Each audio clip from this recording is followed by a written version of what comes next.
Told down the phone that you're absolutely right, the story is true. He's recently had to go into hospital to have various checks, and I was even read out the medical terminology for all these checks. Did you think it was legal?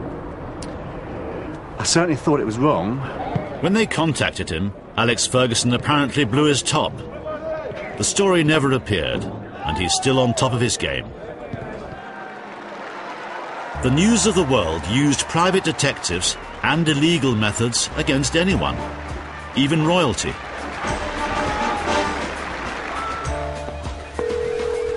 They hacked into the phone messages of Prince William and quoted them word for word.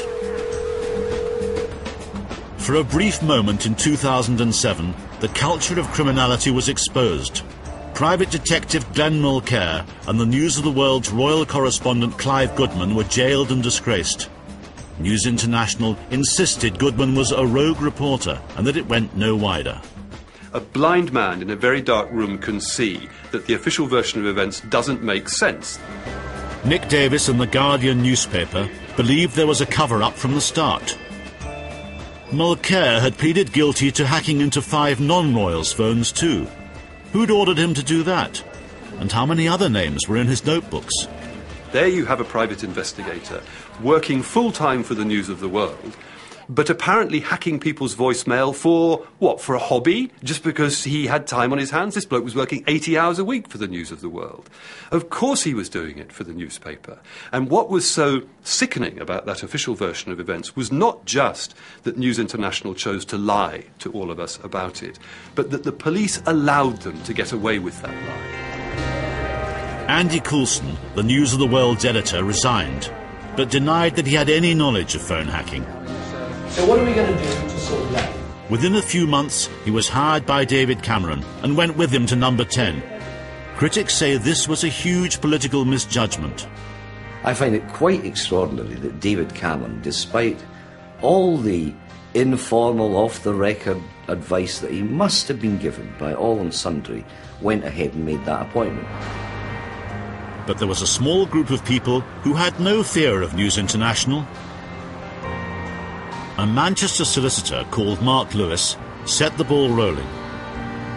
It happened that one of the non-royals whose phones had been hacked into was already a client of his, Gordon Taylor, of the Professional Footballers Association. It was at that point that I had a conversation with one of the detectives, but he told me there were something like 6,000 victims, that he would give me enough to hang them, and that I didn't need everything. He would just give me the papers on Gordon Taylor, and the papers were sufficient to succeed and to obtain a settlement on behalf of Gordon Taylor. We now know that to settle the case before it reached open court, the News of the World paid out around £700,000, hundreds of thousands more than Gordon Taylor would otherwise have won.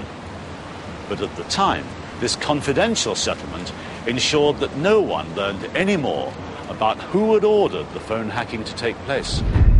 And the payment had been signed off from the very top.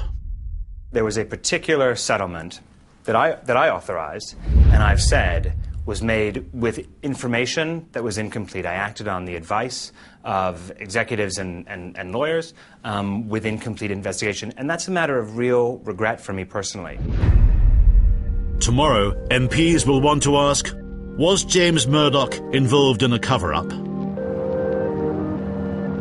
By quietly settling the first civil cases, News International appeared to have kept many of the facts about phone hacking out of public view.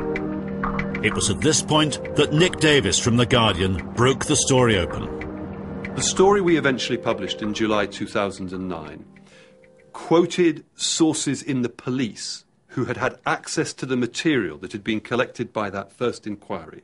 And they were saying there wasn't just 8 victims, as named in court, there were, quote, thousands. 48 hours after we published our first story, News International put out a statement accusing us of lying to the British people. What I'm about to give you is copies of an email. Nick Davis appeared before a Commons committee and produced new documentary evidence for them. But News International still seemed to survive unscathed. News International's strategy has been simple. They deny everything unless they are